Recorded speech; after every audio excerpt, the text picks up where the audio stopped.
ಗುಜರಾತ್ ಹಾಗೂ ಕೋಲ್ಕತ್ತಾ ನಡುವಿನ ಪಂದ್ಯ ರದ್ದಾದ ನಂತರ ಪಾಯಿಂಟ್ಸ್ ಟೇಬಲ್ ನಲ್ಲಿ ಉಂಟಾಯಿತು ಕೋಲಾಹಲ. ಕೋಲ್ಕತ್ತಾ, ಚೆನ್ನೈ ಮತ್ತು ಆರ್ಸಿಬಿಗೆ ದೊಡ್ಡ ಗುಡ್ ನ್ಯೂಸ್. ಗುಜರಾತ್, ರಾಜಸ್ಥಾನ್ ಹಾಗೂ ಲಕ್ನೋ ತಂಡಕ್ಕೆ ದೊಡ್ಡ ಹೊಡೆತ. ಪ್ಲೇ ಆಫ್ ರೇಸ್ ನಲ್ಲಿ ಈ ಮೂರು ತಂಡದ ಸ್ಥಾನ ಪಕ್ಕಾ. ಈ 4 ತಂಡ ಐಪಿಎಲ್ ನಿಂದ ಆಯಿತು ಹೊರಗೆ. ಹಾಗಾದರೆ ಐಪಿಎಲ್ 2024ರ ಲೇಟೆಸ್ಟ್ ಪಾಯಿಂಟ್ಸ್ ಟೇಬಲ್ ಏನು ಎಂದು ಈ ವಿಡಿಯೋದಲ್ಲಿ ತಿಳಿಸುತ್ತೇವೆ. ಆದರೆ ಅದಕ್ಕೂ ಮುನ್ನ ಐಪಿಎಲ್ 2024ರಲ್ಲಿ ನಿಮ್ಮ ಫೇವರೇಟ್ ತಂಡ ಯಾವುದು ಅಥವಾ ನೀವು ಈ ಬಾರಿಯ ಐಪಿಎಲ್ ನಲ್ಲಿ ಯಾವ ತಂಡವನ್ನು ಸಪೋರ್ಟ್ ಮಾಡುತ್ತಿದ್ದೀರಾ ಕಮೆಂಟ್ ಮಾಡುವ ಮೂಲಕ ತಿಳಿಸಿ. ಸ್ನೇಹಿತರೆ, ಇಂದು ಅಹಮದಾಬಾದ್ ನ ನರೇಂದ್ರ ಮೋದಿ ಸ್ಟೇಡಿಯಂ ನಲ್ಲಿ ಐಪಿಎಲ್ 2024ರ 63ನೇ ರೋಚಕವಾದ ಪಂದ್ಯವನ್ನು ಗುಜರಾತ್ ಹಾಗೂ ಕೋಲ್ಕತ್ತಾ ನಡುವೆ ಆಡಬೇಕಾಗಿತ್ತು.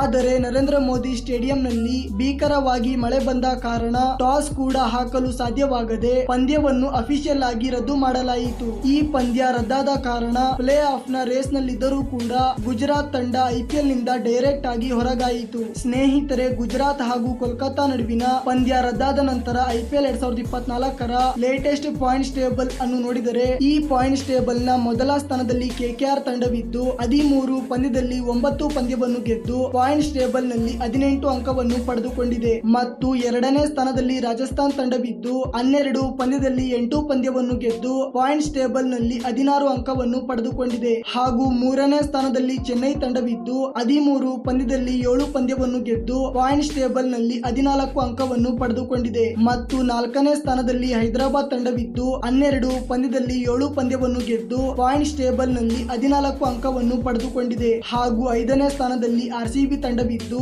13 ಪಂದ್ಯದಲ್ಲಿ 6 ಪಂದ್ಯವನ್ನು ಗೆದ್ದು ಪಾಯಿಂಟ್ಸ್ ಟೇಬಲ್ ನಲ್ಲಿ 12 ಅಂಕವನ್ನು ಪಡೆದುಕೊಂಡಿದೆ. ಮತ್ತು 6ನೇ ಸ್ಥಾನದಲ್ಲಿ ಡೆಲ್ಲಿ ತಂಡವಿದ್ದು 13 ಪಂದ್ಯದಲ್ಲಿ 6 ಪಂದ್ಯವನ್ನು ಗೆದ್ದು ಪಾಯಿಂಟ್ಸ್ ಟೇಬಲ್ ನಲ್ಲಿ 12 ಅಂಕವನ್ನು ಪಡೆದುಕೊಂಡಿದೆ. ಹಾಗೂ 7ನೇ ಸ್ಥಾನದಲ್ಲಿ ಲಕ್ನೋ ತಂಡವಿದ್ದು 12 ಪಂದ್ಯದಲ್ಲಿ 6 ಪಂದ್ಯವನ್ನು ಗೆದ್ದು ಪಾಯಿಂಟ್ಸ್ ಟೇಬಲ್ ನಲ್ಲಿ 12 ಅಂಕವನ್ನು ಪಡೆದುಕೊಂಡಿದೆ. ಮತ್ತು 8ನೇ ಸ್ಥಾನದಲ್ಲಿ ಗುಜರಾತ್ ತಂಡವಿದ್ದು 13 ಪಂದ್ಯದಲ್ಲಿ 5 ಪಂದ್ಯವನ್ನು ಗೆದ್ದು ಪಾಯಿಂಟ್ಸ್ ಟೇಬಲ್ ನಲ್ಲಿ 10 ಅಂಕವನ್ನು ಪಡೆದುಕೊಂಡಿದೆ. ಹಾಗೂ 9ನೇ ಸ್ಥಾನದಲ್ಲಿ ಮುಂಬೈ ತಂಡವಿದ್ದು 13 ಪಂದ್ಯದಲ್ಲಿ 4 ಪಂದ್ಯವನ್ನು ಗೆದ್ದು ಪಾಯಿಂಟ್ಸ್ ಟೇಬಲ್ ನಲ್ಲಿ 8 ಅಂಕವನ್ನು ಪಡೆದುಕೊಂಡಿದೆ. ಮತ್ತು ಕೊನೆಯ ಹಾಗೂ 10ನೇ ಸ್ಥಾನದಲ್ಲಿ ಪಂಜಾಬ್ ತಂಡವಿದ್ದು 12 ಪಂದ್ಯದಲ್ಲಿ 4 ಪಂದ್ಯವನ್ನು ಗೆದ್ದು ಪಾಯಿಂಟ್ಸ್ ಟೇಬಲ್ ನಲ್ಲಿ 8 ಅಂಕವನ್ನು ಪಡೆದುಕೊಂಡಿದೆ. ಸ್ನೇಹಿತರೆ, ಇದಾಗಿತ್ತು ಐಪಿಎಲ್ 2024ರ ಲೇಟೆಸ್ಟ್ ಪಾಯಿಂಟ್ಸ್ ಟೇಬಲ್. ಸ್ನೇಹಿತರೆ, ನಿಮ್ಮ ಪ್ರಕಾರ ಈ ಬಾರಿಯ ಐಪಿಎಲ್ 2024ರ ಟ್ರೋಫಿಯನ್ನು ಯಾವ ತಂಡ ಗೆಲ್ಲಬಹುದು ಕಮೆಂಟ್ ಮಾಡುವ ಮೂಲಕ ನಿಮ್ಮ ಅಭಿಪ್ರಾಯವನ್ನು ತಿಳಿಸಿ.